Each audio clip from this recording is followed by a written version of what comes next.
Hello friends, welcome to another interesting tutorial of the TypeScript series which is type versus interface। और आपने देखा होगा अगर आप React पे काम करते हो तो कि ये बहुत ही ज़्यादा यूज़ होता है हमारे TypeScript की कोड राइटिंग के अंदर और काफ़ी ज़्यादा इंटरचेंजेबली यूज़ होता है। तो इसकी वजह से काफ़ी कन्फ्यूजन होता है कि इन दोनों में क्या क्या डिफरेंसेस हैं और वही डिफरेंसेस को आज के वीडियो में हम क्लियर करेंगे। But before starting that guys, अगर आपने इस सीरीज़ के पिछले वीडियोस नहीं देखे हैं तो मैं आपको ज़रूर रिकमेंड करूँगी कि प्लीज़ आप पहले पुराने वाले वीडियोस जाके देखिए, उसके बाद ही इस पे कंटिन्यू करना तो ज़्यादा बेटर रहेगा। एंड अगर आपने चैनल को अभी तक सब्सक्राइब नहीं किया हुआ है तो प्लीज़ सब्सक्राइब कर लीजिए। अब सबसे पहले देखते हैं कि इसको इंटरचेंजेबली कहाँ और कैसे यूज़ किया जाता है। तो जैसे मैंने ये कोड सैंडबॉक्स में कोड लिख के रखा हुआ है और ये एक रिएक्ट का कंपोनेंट है। अगर आप रिएक्ट पे काम करते हो तो, अगर आप नहीं भी करते तो कंपोनेंट कुछ भी नहीं है, इट्स जस्ट अ फंक्शन जिसके अंदर कुछ आर्ग्यूमेंट्स पास हो रहे हैं और उन आर्ग्यूमेंट्स को टाइप सेव करने के लिए हम क्या करते हैं, एक ऑब्जेक्ट बना देते हैं जिसमें हम ये डिफाइन करते हैं कि उसमें क्या क्या पैरामीटर्स पास होंगे और उसके क्या क्या टाइप्स होंगे, राइट। तो इसके लिए हमने क्या करा, इंटरफेस यूज कर लिया, ठीक है। और यहाँ पे हमने उस टाइप को इंटरफेस से डिनोट कर दिया जिसके अंदर ये दो फील्ड्स जाएंगे, सर्च क्वेरी और सेट सर्च क्वेरी। तो यहाँ पे आप देख रहे होगे तो हमने इसके लिए इंटरफेस यूज कर लिया है। अगर मैं इसको यहाँ पे कमेंट आउट कर दूं और इसकी जगह यहाँ पे टाइप को यूज़ करूं तब भी ये कोड बिल्कुल सक्सेसफुली चलेगा। आप देख रहे हो यहाँ पे कोई भी कंपाइल टाइम एरर आपको नहीं दिखाई दे रही होगी। तो इस तरीके से हम इसको इंटरचेंजेबली यूज़ कर सकते हैं। लेकिन अब इन दोनों में क्या डिफरेंसेस हैं और क्या सिंटेक्स राइटिंग में डिफरेंस आता है, उसके अलावा जनरली लोग रेकमेंड करते हैं यूजिंग टाइप ओवर इंटरफेसेस, तो उसका क्या रीज़न है, ये सारी चीज़ हम इस वीडियो में डिस्कस करने वाले हैं। तो सबसे पहले हम अपने प्रोजेक्ट की तरफ वापस चलते हैं जो कि हम इस सीरीज में कंटिन्यू करते आ रहे हैं। तो सबसे पहले मान लो एक टाइप पर्सन है, ठीक है। इसको डिफाइन करने के लिए हम क्या यूज कर सकते हैं, स्ट्रिंग भी डिफाइन कर सकते, या फिर हम इसमें पाइप करके नंबर टाइप का भी ये हो सकता है, ठीक है। तो अगर जैसे मैं यहाँ पे const P of type person को असाइन करने की कोशिश करूं तो यहाँ पे आप स्ट्रिंग और नंबर दोनों असाइन कर सकते हो। जैसे आपने स्ट्रिंग दे दी, कोई एरर नहीं आएगा, नंबर दे दिया तब भी कोई एरर नहीं आएगा। उसी की जगह अगर आप बूलियन देने की कोशिश करोगे तो it will start throwing error, ठीक है। तो इस तरीके से हम टाइप एलियासिंग कर सकते हैं प्रिमिटिव टाइप्स को लेके। उसके अलावा हम यहाँ पे क्या कर सकते हैं, हम एग्जिस्टिंग टाइप्स को लेके भी टाइप एलियासिंग कर सकते हैं। इसको मैं फिलहाल एक वैल्यू नाम दे देती हूँ, ठीक है, पर्सन, क्योंकि मुझे दूसरा बनाना है। तो लेट्स अज्यूम कि हमने एक टाइप बनाया नेम, ठीक है। नेम के अंदर हमारे पास क्या क्या वैल्यूज हैं, एफ नेम है जिसका टाइप है स्ट्रिंग, सिमिलरली एल नेम है उसका भी टाइप है स्ट्रिंग, ठीक है। सिंपल है, राइट। सॉरी, यहाँ पे मेरे को इक्वल टू लगाना चाहिए था, ऑल राइट। और दूसरा मैंने टाइप डिफाइन कर दिया टाइप एड्रेस, ठीक है। एड्रेस इज इक्वल टू, और एड्रेस में क्या क्या जा सकता है, स्ट्रीट जा सकती है जिसका कि टाइप स्ट्रिंग होगा, उसके बाद सिटी जा सकती है उसका भी टाइप स्ट्रिंग होगा, और लेट्स अज्यूम के जिप बोल देते हैं, जिप है उसका टाइप क्या होगा, नंबर होगा, ठीक है। तो ये हो गया। अब मुझे मान लो एक टाइप बनाना है पर्सन जिसकी मेरे को ये सारी वैल्यूज चाहिए, पर्सन उसकी मेरे को ये सारी वैल्यूज चाहिए। तो इसको मैं क्या कर सकती हूँ, नेम और एंड एड्रेस से इसको मैं कंबाइन यहाँ पे कर सकती हूँ। तो बेसिकली इसको क्या हो गया, दोनों टाइप असाइन हो गए। चेक करने के लिए एक बार देख लेते हैं, const P of type person is equal to, तो सबसे पहले हम क्या करते हैं, इनिशियल वैल्यूज को असाइन कर देते हैं। तो एफ नेम हो गया, F name is equal to, मैं एम्प्टी स्ट्रिंग असाइन कर रही हूँ बस आपको शो करने के लिए, ठीक है। उसके बाद सॉरी इक्वल टू नहीं आएगा, कोलन आएगा।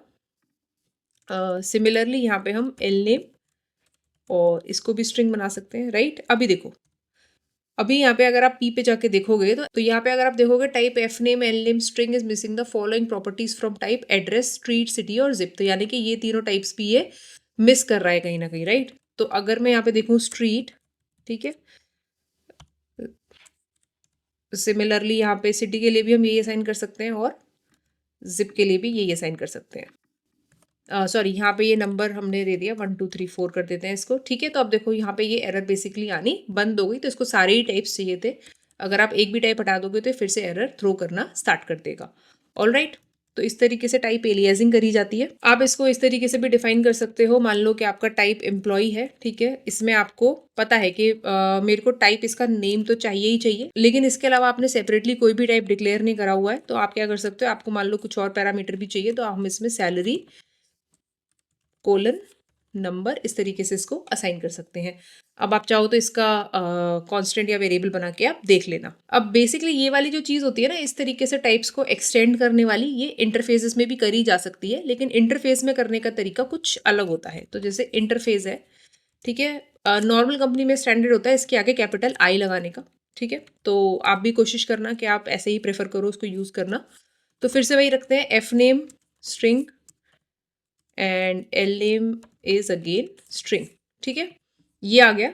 अब मान लो कि मेरे को इसी तरीके से एक इंटरफेस बनाना है, इंटरफेस आई एम्प्लॉय, ठीक है, और उसमें मुझे सैलरी ऐड करनी है। तो यहाँ पे हम क्या करते हैं, एक्सटेंड्स कीवर्ड को यूज़ करते हैं, एक्सटेंड्स आई नेम, ठीक है, और फिर हम यहाँ पे क्या करेंगे, यही सैलरी नंबर इसको यहाँ पे प्रोवाइड कर देंगे।